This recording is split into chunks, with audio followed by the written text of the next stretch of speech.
If you go down to the woods today, you're in for a big surprise. For 3 Roman legions in AD 9, this was certainly the case, but it was the worst kind of surprise. In the first of 2 episodes on the Teutoburg disaster, I'm joined by guest expert Dr Ball, all on the Ancient History Hound podcast.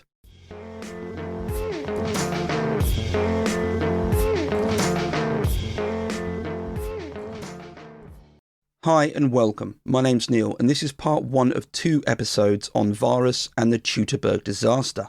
You may have heard of it as it was a really famous disaster, well, for the Romans at least, which occurred in AD 9. 3 legions under the command of Varus were drawn into a forested area and then cut down over a course of 3 or 4 days by Germanic tribes. Exactly why 3 legions were drawn into a heavily forested area was down to a character called Arminius. He was actually a Roman soldier and had betrayed Varus. It's quite the story. Joining me to discuss this was my expert guest Dr Ball, who's excavated the site and written a book about the Teutoburg disaster called Publius Quinctilius Varus, the man who lost 3 Roman legions in the Teutoburg disaster.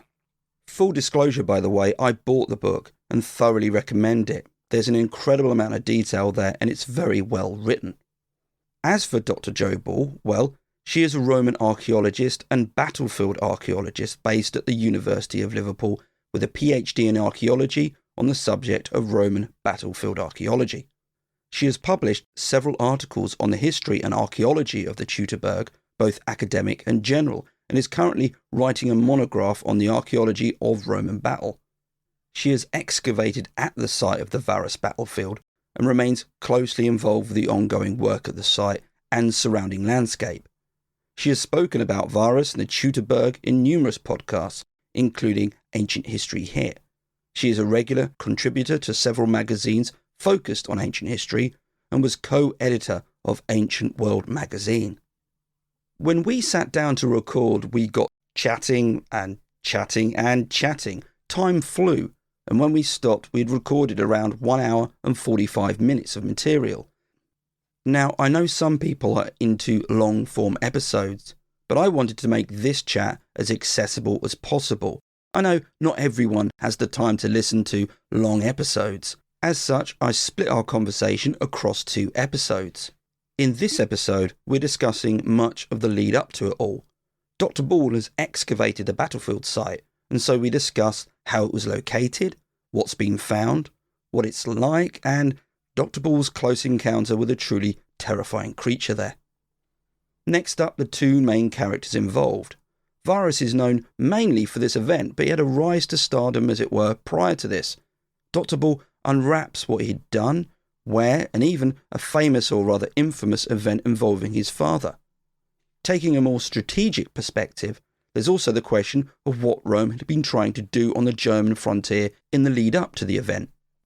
Finally, there's the other main character, Arminius. Here was another person with a backstory, and one which might surprise you. In short, this episode helps set the context for the events, that Battle of the Teutoburg Forest in AD 9. And in fact, those events will form the second episode, which, if you're listening to this when it was released, will be out in the next couple of weeks. Now, before we get to the interview, the standard appeal for feedback, reviews and such. In fact, it's doubled when I have a guest on. So send me anything you have to say. You can find me on Twitter, Instagram, X and TikTok as Ancient Blogger, and this podcast on X as @HoundAncient. There's also a subreddit on Reddit, Ancient History Hound. If you want to email me, ancientblogger@hotmail.com. Finally, my website, ancientblogger.com. Now, as for my guest, you can find Dr Ball on Twitter, Instagram, Blue Sky and TikTok as Dr J.E. Ball. That's DRJEBALL. As you'll undoubtedly discover, Dr Ball was a fantastic guest and a pleasure to chat to. Little wonder the time flew as it did. I hope you enjoy this episode as much as I enjoyed recording it. Dr. Ball, thanks very much for joining me. We've got a lot to cover here, which I'm very excited about. Before we do, though, a question I always ask anyone who's either into ancient history or someone like yourself who's gone into the academic career within it. What lit the spark? What got you interested in ancient history and when? Fortunately, I'm not going to date myself too much with this, I hope. It's actually horrible histories that got me into the kind of the field of history and ancient history more specifically. Sadly, not the TV series, so I am going to date myself slightly, but the books when they first started coming out in the 90s. And I just absolutely loved them, not because they had all of these disgusting facts in them or because they looked at kind of the gross side of history, although of course they did, and that was fascinating too. But I loved because they were about ordinary people. They weren't just about kings and queens and high up people in the past. They were about ordinary people, what they ate, what they experienced, the jobs they did. And that's kind of the thing that got me into studying history more generally. And that's something that I've really carried on ever since. You know, I'm much more interested in, say, the diet of the average person living in Roman Britain than I am at all about what the Roman emperor was eating. And so, you know, this is something that I've just carried on throughout school, through college, through university. You know, this is all the passion is about finding what life was like for people in the past. And I can date that all back to horrible histories. I completely understand. And I totally agree with you. One of the things that I really try and do when I do anything, any kind of content, is what was the average person? What was their experience life? I'm far more interested in that than the big things. That's it. Yeah, I think that we are drawn to see our own equivalents in the past. You know, I'm not somebody that's from the elite. I'm not somebody who would have been being invited to these imperial events or anything posh, you know. So I think that we're trying to see what our lives would have been like if we'd lived in the past. And that's something that I think it's great to bring that alive for people through history and archaeology, to be able to just give people more information about who they would have been in the past. Now, I was going to ask you how you ended up on the topic that we're discussing, but from your book, which I'll get to in a moment, it seems to have been pretty much a lifelong thing. You've worked and you studied and you were very intrigued by Varus early on. You're almost trying to redress the balance, and we'll cover some of those aspects as we go through and talk about your work and how we might reconsider Varus. Absolutely. So, I mean, I've been studying Varus since I was, I think, 19 years old. It was one seminar that I went to when I was an undergrad doing a module about ancient warfare. And we had 3 seminars, one about the Battle of Kadesh, one about the Battle of Marathon, and one about the Battle of the Teutoburg. And I was just fascinated by this story that just didn't seem to make sense from the start. There were so many inconsistencies in the way that people were approaching the analysis of the battle and the source material and the character of Varus himself, that I ended up writing my undergrad dissertation on Varus and then came back to him for my PhD as well. And yeah, absolutely. He is a character who is very prominent in the history of the early imperial period, but somebody who these assumptions that had been made about him, both in antiquity and in kind of the 19th and 20th centuries, had never really been explored, and certainly they'd never been challenged. And that's what I wanted to do with my work on him. I didn't actually realize when I started it how much of a different picture I'd actually be able to create of him. You know, I knew he couldn't be as bad as the sources had made him seem, but I had no idea that he would end up being such a competent and capable figure as he emerged to be. I very much get that picture from your book. And speaking about your book, it's called Publius Quinctilius Varus, the man who lost 3 Roman legions in the Teutoburg Disaster. This was published, as I understand, last year. It was indeed. Full disclosure, I bought a copy, downloaded it on my Kindle. I'm still old school when it comes to buying books, but I'm getting around to downloading stuff on Kindle, and I really enjoyed it. Thank you. And in fact, I'll need to give it a second read because I think there's a lot of detail that I missed out the first time reading, because I went through that experience of having my preconceived notions and what little I knew about it thoroughly challenged. Mm-hmm. You really get into his early history. Mm-hmm. It's a shame in a way that we associate him with one event and you're judging him on one particular incident. But what we need to do is probably explain to people who may not be familiar exactly with what we're talking about. I'll just give you the basics, but obviously we're going to explore many of these points in more detail, so you'll get to understand it a bit more. But the Battle of the Teutoburg Forest took place in AD 9 and saw 3 Roman legions wiped out over the course of 3 or 4 days. And actually, that was something that I initially didn't realise. I thought, because we often have the word ambush there, we think of it as a singular event over in a very short space of time. But this was long drawn out, very well orchestrated, very cleverly done. What I was intrigued by, and you do again address this in the book, is the location of the battlefield, because we assumed that it seemed to have taken place in one part in the Teutoburg Forest, but there was a discovery made with a great story attached to it that was made in the 1980s. Could you explain what that discovery was and how it shifted our understanding of where the location of the event took place? Absolutely. So, I mean, it was an issue of great interest, particularly in Germany in the 19th century, about where this battle had actually taken place, because unfortunately, none of our sources actually give us any detailed information. This is fairly typical of Roman sources when they're describing battlefield locations anywhere outside of Italy and Greece. So nobody really knew where it was, but there was a great desire to be able to identify a particular site. In the 19th century, scholars in Germany decided that it was probably the battle had taken place around Detmold. They commissioned then a massive statue of Arminius, by that time renamed Hermann to fit in better with German nationalist sensibilities at the time. They built this massive statue of Hermann, the Hermann's Denkmal, to mark the site, and just sort of went, well, that's great. We've got the battlefield. We don't need to prove it. Why not? Just we'll take that. It's as good as anywhere else. It would be almost a century before any kind of more information was found on that. So it was in the 1980s, in 1987 specifically, a British army major who was stationed out in Osnabrück in northwestern Germany with a British tank regiment. He was a keen metal detector in his spare time, and he had a bit of an interest in trying to find a better location for this Battle of the Teutoburg. He wasn't convinced by this location around Detmold. Using some historical reports of coins that had been found in the region, he decided to just spend some weekends going out and metal detecting and seeing if he could find anything connected to the battle or to the period in general. So he went out, and in what is one of those strokes of luck that you read about all of the time in the media, but never get yourself, on his very first day going out and excavating in the area around Calcresa, he finds some Augustan period coins.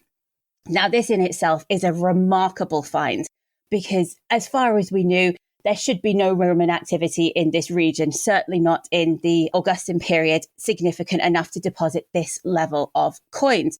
So already attention is going into, this is something remarkable, this is something very different and potentially very special. He reported it to local archaeological authorities, continued his own metal detecting as well, and within a couple of days had found even more coins, including gold coins, silver coins, and he started to turn up military equipment as well, particularly lead slingshots, lead sling bullets. And so this really identified that this site was going to be something significant and connected to the early imperial military. And so almost straight away, but within archaeological circles, that actually means months.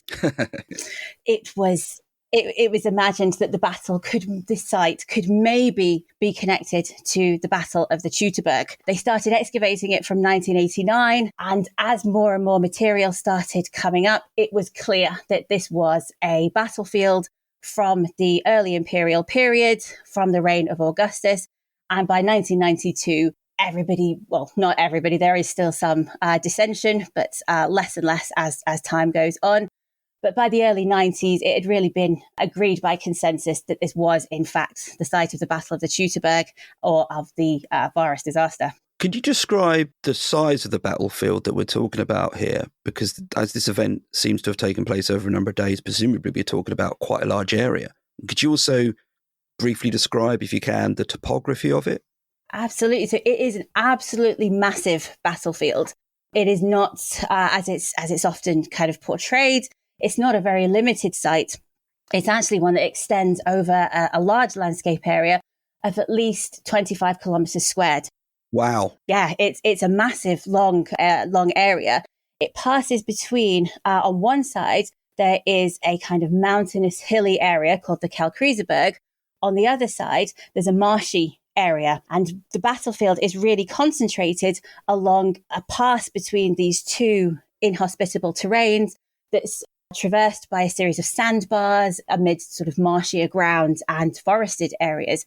So it's not a very Roman-friendly kind of landscape. No. And the battlefield actually extends along this pass, as I say, for an area of at least 25 kilometers squared.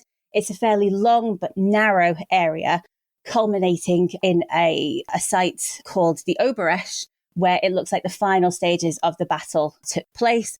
But actually, it disperses into the wider area. There's also evidence of Roman soldiers ending up fighting in isolated groups in the wider landscape as well. So it's actually a massive battlefield landscape. Has it changed a great deal if you go to it now, as you have done, and we'll come on to that in a moment? So it doesn't look exactly as it did then now, mainly because they drained the marshy areas of the site in the 19th century to make it better for agriculture. But a lot of it is still very forested. It's still somewhere that you can walk through it, as I have, and kind of get a sense of the enclosed nature of the landscape. And particularly if you go into the forested areas around kind of the central battlefield area where the final stages of the battle took place, it's all very, it's that classic German forest look. It's got the big, tall, dark, imposing tree landscape. It's, it's quite an intimidating place. Straight out of a Grimm's fairy tale, I imagine, that sort of... It absolutely is. Yeah, it really is. And then you do sort of, when you hear rustles behind you and things, you don't believe in ghosts, but you sort of go, please don't let me turn around and see a Roman soldier, bloodied and with torn uniform and everything, just in case. I had a question come in. I'm going to be featuring some questions and hopefully covering them within the content. And I had a really interesting one that came up. So you mentioned some of the things that have been found there. Do we have a mixture of Roman and Germanic items, or is it largely Roman items? It's pretty much just Roman material culture, but that doesn't necessarily mean that it was all being used by Romans at this time, because we know that a certain amount of the troops that went into this battle against Varus and against the Romans had originally been part of the Roman army and had then defected onto the other side, either immediately before the battle took place or even during it. And so what we might be seeing is that they're still using Roman-style kit on the battlefield. But in general, there are a couple of pieces of possible Germanic kit, but generally, no, it's dominated by Roman items. But this isn't unexpected in a battlefield archaeology context. You tend to really only have the material culture of the Romans on a lot of their sites, either because that's the stuff that has kind of more duration. Whereas if you're talking about other people who are using kind of leather armor and things, that's much less likely to survive in the archaeological record. But also because you have so many people using Roman style kit. So there is kind of a problem with finding non-Roman material on this battlefield. That's a really interesting point. I hadn't thought about that, because you could find something and associate it initially with a Roman, as it were. But actually, as you pointed out, that could have been used by one of the Germanic tribes. Yeah, and unfortunately, there's no sort of real solid way for us to determine that, other than kind of the context in which it's found, unfortunately. You've been there, you've walked the site. What work did you do there? What were the sorts of things you were doing when you visited it? So I've been there a couple of times. I was lucky enough in 2009, when it was the 2000th anniversary of the battle. I was lucky enough to go out and get to excavate there for a couple of weeks, which was fantastic. It was very eye-opening, and it was beset by lots of reenactment groups coming, and lots of groups of school children as well coming and fighting over who had to be the Romans and who got to be the heroic Germans. But it was fascinating, the excavating there, because what they're trying to do with the project is not just look at the battle itself, but look at how it impacted the wider landscape, to look at kind of the settlement patterns. Did they change in the aftermath of the battle, to see if there was any Roman reprisals in the area, to see what the population level was. Was this an isolated site, or was it one where there was habitation around it? So I went out and sort of took part in those excavations for a couple of weeks. And then I've also gone and sort of walked the site and tried to walk part of the routes that they would have approached the battlefield from as well, just to kind of get into my head the topography of the area and to appreciate the distances as well. I think that's something that we don't factor in enough, is how exhausting crossing some of these landscapes were. They go from point A to point B, and we don't really think about the logistics of that. So I wanted to, however briefly, put myself in their position. I did not wear full kit though, so I didn't get the full picture. When I went to Pompeii many, many, many years ago, there was a couple of people that came with us because we went when I was at university. And one of the individuals was someone who liked to stay relatively quiet, didn't seek drama, was a very easygoing person. And when we were walking around Pompeii, there were certain parts of it that she was really uncomfortable being around. She said she just got really bad vibe, bad energy, call it what you will. I knew this person back then, and as I said, she wasn't someone who sought attention on any great level. When you were there, and you've briefly mentioned it, did you get that sense of a heaviness about the place? I'm not trying to go into most haunted here for those in the UK who might remember that, but just as a general thing, because after all, you're there in two capacities. You're there as an archaeologist, an expert, but you're also there as a human being, and you know what went on there. You know the sorts of things that happened. Did that get to you in any sense? So when I went out before, before I got there, I wanted to be very hard-headed about it and go, it's absolutely fine. When I went out in 2009, excavating at the site, you could stay in some sheds that a local farmer had put up actually on part of the battlefield terrain, on kind of a peripheral area of it. And you could stay in there. So that's what I decided to do because it was on site and it was cheap.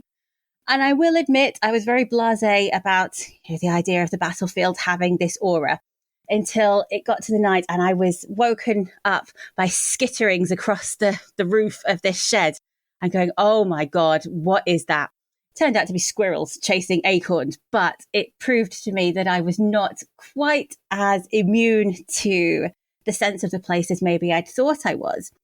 And I don't know in terms of kind of the vibes or hauntingness of the place, but I think it's somewhere that if you go and you sit there and you actually think about what happened, it's got almost a sense of somewhere where a great tragedy has happened. And just because we're distanced from it, I think we forget that sometimes, that it is a place of mass death, of mass suffering. It was a terrible thing that happened there. And whilst it doesn't sort of give you the same sense in a visceral way of somewhere like, the World Trade Center site or something, I think there's a certain overlap if you know what happened there, of sort of going, well, this is a place of that scale of tragedy.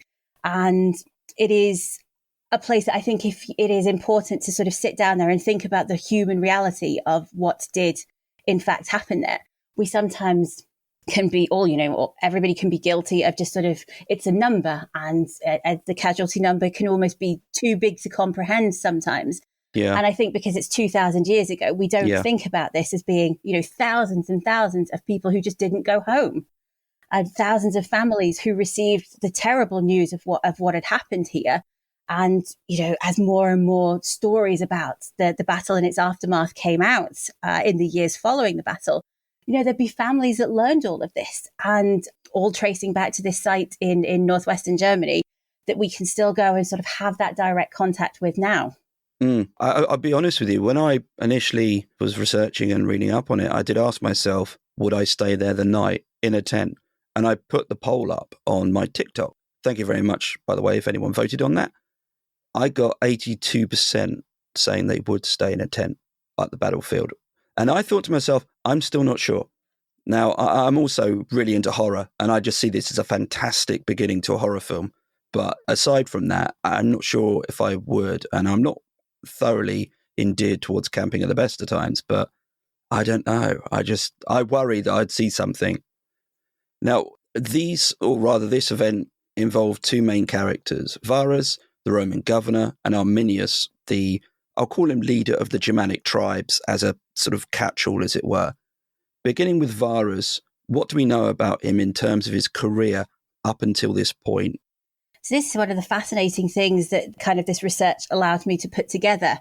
He is an individual who he's not particularly well documented in the historical record as it survives from antiquity. He was probably a lot better documented, back in the Roman world. But a lot of the sources that gave a fuller biography of him just haven't survived, unfortunately, particularly Pliny's History of the German Wars. I suspect that that's where most of the information about Varus would originally have been contained, but unfortunately that has not survived in any form. And if you'd asked this question in the 19th century, people would have very limited understanding of Varus beyond the historical sources. But over the course of the 20th century, quite a few archaeological finds have been made that have allowed us to flesh out his biography a lot more than it previously had been.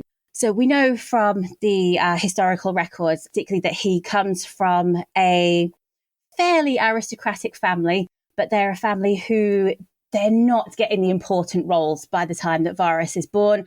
They have the name, but they don't really have any actual prestige in the Roman political scene. We know that his father fights against Julius Caesar multiple times during the civil wars. He's mentioned in Caesar's accounts of the civil wars, ends up obviously on the losing side. And Varus's father is possibly one of Julius Caesar's assassins as well. So brings him in really to... Wow. Yeah. That's quite a claim. Yeah. I mean, it's not definite, but we know that Varus's father is a fervent enemy of Julius Caesar. He goes to war with him at every possible opportunity. When he gets captured by Caesar at one point, and Caesar again says, I'll give you your life. I'm going to grant you mercy. And he goes, thank you. And then immediately joins the war again against Caesar. So he's not grateful for it. And he flees Rome when Brutus and Cassius flee after the assassination. And pretty much everybody that goes at that point from that level of society was involved with the assassination. So I suspect that he certainly knows about it. And I suspect he's one of the ones who actually wields the knife. But fortunately, Varus benefits from the fact that Augustus is quite open to rehabilitating the sons of former enemies. And so he doesn't hold this against Varus in the future. We don't know a huge amount about his earliest stages of his career. He must have served as a military tribune, because everybody does. So as a low-level military commander out in active war zone, probably based on the time that he's serving. He's probably out in Spain fighting the Cantabrian Wars, which is where a lot of the biggest activity was during the early part of Augustus's reign. He probably crosses paths with Augustus himself out there, because Augustus goes out in 25 BC and spends up to a year in the field himself fighting this war. And the reason that I think that Varus crosses paths with Augustus at this stage is because within a few years' time, Augustus goes on a tour of the eastern provinces, so sort of Greece and then into the Near East, and he takes Varus with him as one of his key administrative officers. He serves as a quaestor, so as a financial officer. And he's out there for 3 years with Augustus from 22 BC to 19 BC. He's voted a number of honours out there by cities. We find the bases of statues that were dedicated to Varus in thanks for services that he'd rendered to the cities. And we're not talking about small places. We're talking about Pergamon. We're talking about Athens. So these are some fairly prominent places that he's helping out as part of Augustus's delegation. After this, around about 15 BC, he serves as legionary legate, so the commander of a legion based out at Dangstetten in Germany. And he is in command there of the 19th Legion, who he will later command in the Teutoburg as well. He possibly fights in the Alpine Wars during this period alongside Tiberius. So he's beginning to build up both his administrative experience and also some military command in the field. So he's beginning to round out, become, an all-rounder in terms of his experience. He becomes increasingly close to the imperial regime in this time. So probably the following year, around 14 BC, he actually gets quite a prestigious wedding. He marries Vipsania Marcella, the daughter of none other than Marcus Agrippa. Wow. Okay. Yeah.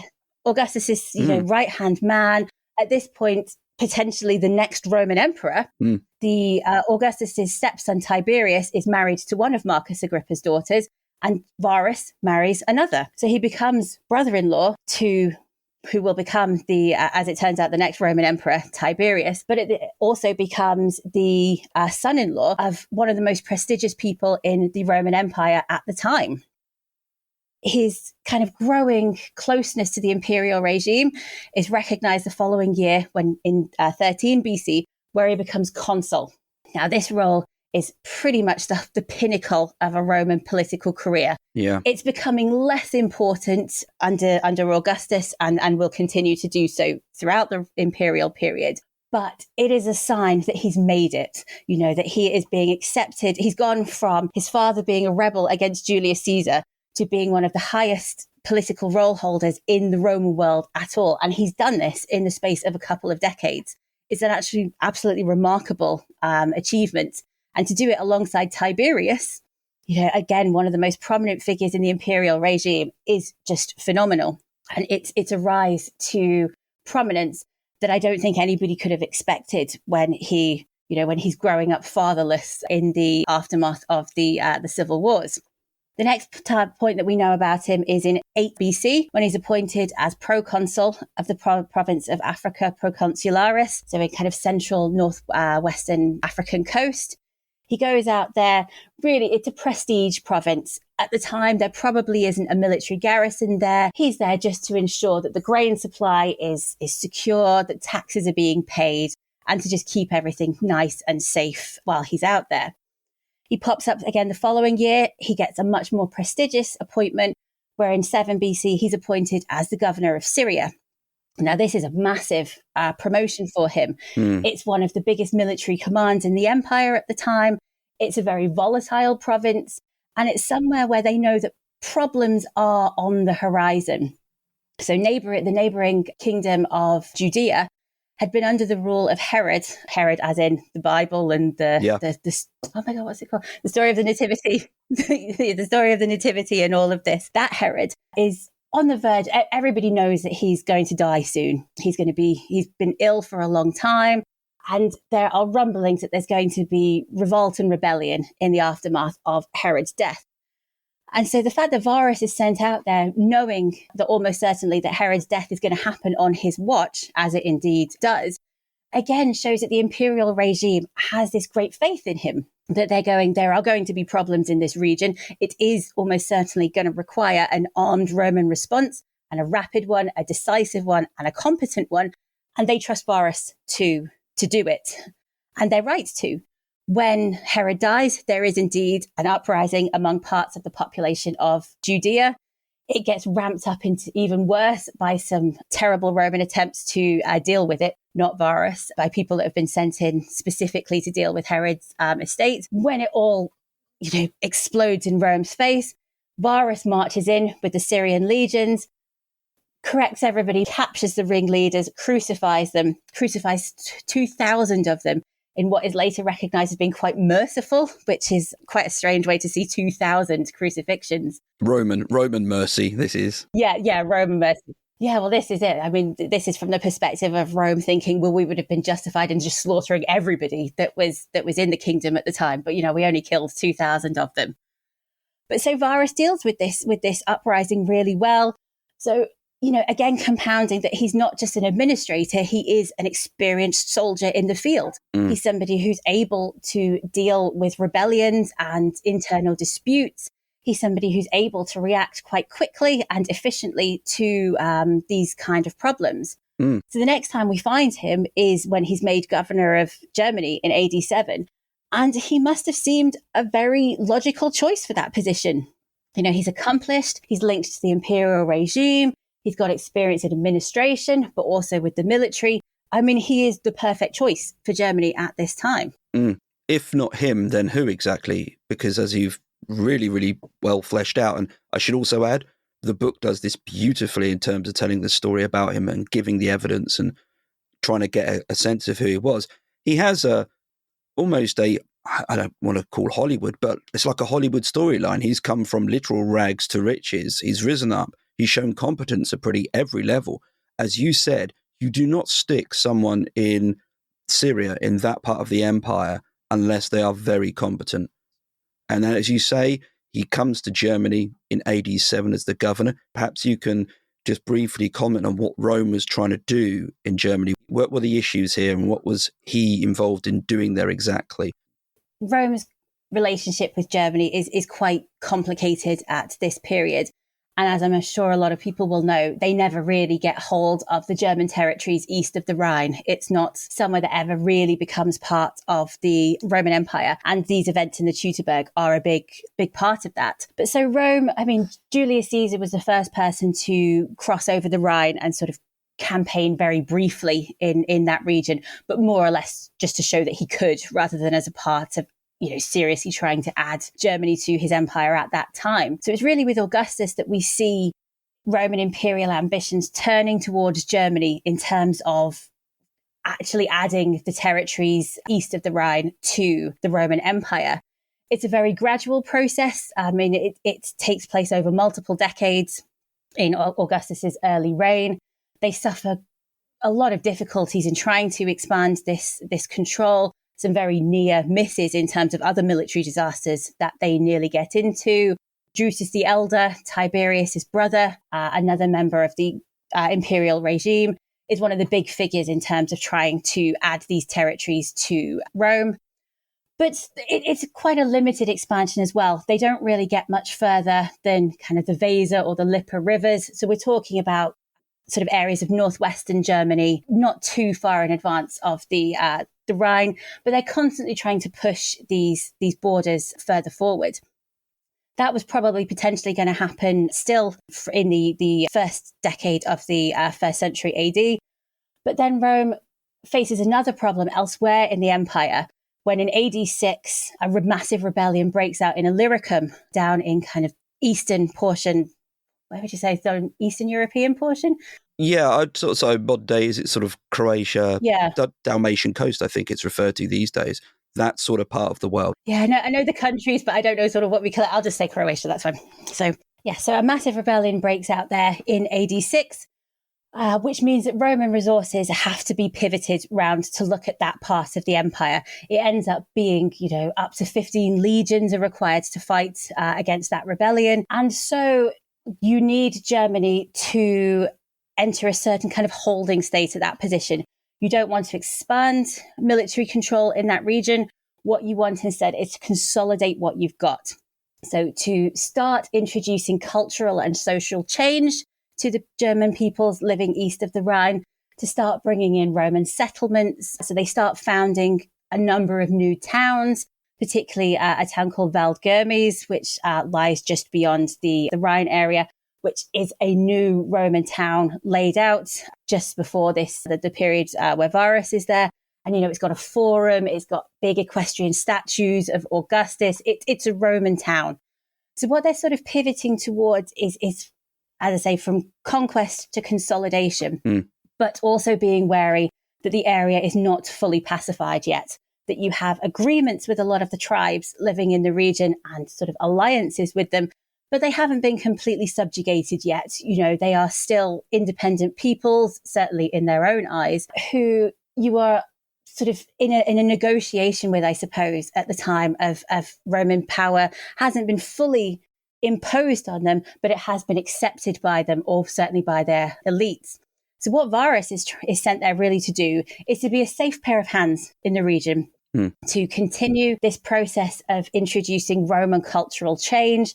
So encouraging these new towns being founded, encouraging Roman marketplaces to grow up, the introduction of Roman goods, and even the introduction of Roman law. If people want to arbitrate tribal disputes through Roman law, they are now given this opportunity to do so, something which Varus embraces quite enthusiastically. He thinks that this is a much better way of doing things than single combat or something that the people have been doing before. He likes the idea of being able to dispense Roman law in these regions. But he's also there as I say, a safe pair of hands, because he's also got the military experience that if something does happen, when all of the main Roman manpower and economic resources are off fighting the Illyrian revolt, he's there. He's got 5 legions at his command. He is somebody who can respond to any internal problems that grow up, any revolts or any insurrections that happen to develop whilst he's in tenure, and that he can deal with those with the resources that he's got. And he's clearly trusted by the imperial regime to manage any problems that come up, whether they are legal, administrative, or military. Thank you very much. So it seems everything's going to plan, as it were, but there is obviously one character who changes this, and that is Arminius. We don't seem to know a great deal about him. What do we know about Arminius, and how did he become associated with Varus exactly? Yeah, you're right. Arminius is one of these characters who I think a lot has been written about him based on a relatively limited amount of primary information. But what we do know about him frames him up as quite a fascinating character. So when we meet him in the context of Varus, he is the chieftain of the Cherusci tribe. He'd probably come into that position relatively recently, possibly around the same time as Varus himself actually arrives in Germany. But as a child, when he's maybe 4 years old, 5 years old, something like that, a young child, he's actually taken to Rome along with his younger brother, Flavus. And they're both hostages for the good behavior of their tribe. They're the sons of the chieftain Segemer of the Cherusci. And this is a tribe that had made an alliance with Rome and had agreed to be a friendly tribe to them in the region. And Rome is very happy to accept this friendship, but also goes, well, you're going to have to give us something that you value as well, just to make sure that you keep your word. And so Arminius and his brother, the sons of the chief, get sent to Rome as assurances for their tribe's good behavior, but also to be raised as Romans, so that they are raised in an elite Roman context. They get a Latin-based education. Latin is probably their first language. They likely speak German, but how much of that they sort of know from being children or how much they learn later, we don't know. But they learn Latin to the degree that later on, when they meet in a later battle, they actually speak Latin to each other rather than German. So it becomes their primary language between themselves. They become Roman citizens. They both enlist in the Roman army. So Arminius, he serves probably as a commander in a unit of ethnic Cheruscian cavalry, so following this tradition of putting officers in charge who come from the same area as the troops when you're talking about auxiliary units. And so he's very Roman. You know, he's a very Romanized individual who becomes a trusted figure of kind of the Roman regime, really, and no reason to think that he wouldn't be based on this upbringing. He returns to Germany at Rome's request, probably when his father dies, and Rome says, well, can you go and be the chief now? And Rome's thinking, well, we've got an even stauncher ally now. We've got somebody who's been raised in Rome, who shares our cultural values, our cultural background, and now we've got him in charge in Germany. That's great.